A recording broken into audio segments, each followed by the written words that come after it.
High বন্ধুরা, মা মেয়ে রান্নাঘরে সবাইকে স্বাগত জানিয়ে আজকে আপনাদের জন্য বানাতে চলেছি আলুর চপ। উপকরণে কি কি লাগছে একবার আপনারা দেখে নিন। এখানে আছে সেদ্ধ করা আলু, আদা বাটা, রসুন বাটা, গ্রেটেড গাজর, সয়াবিন কুচি, ধনে পাতা কুচি, চাট মশলা, জিরে, শুকনো লঙ্কা, মৌরি গুঁড়ো করা আছে, আর বেসনটাকে নুন দিয়ে মাখানো আছে। আলুটার মধ্যে দিয়ে দিচ্ছি সয়াবিন,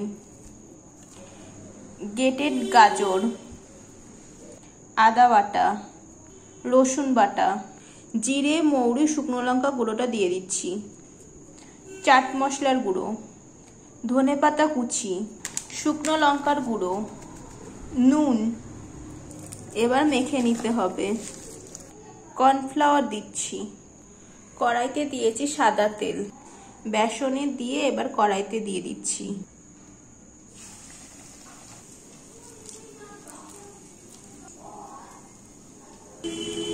লাল লাল করে ভেজে নিতে হবে।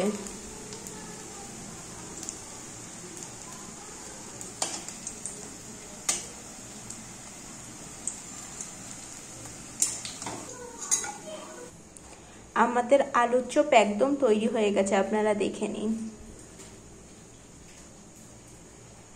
কেমন লাগলো অবশ্যই কমেন্ট করে জানাবেন।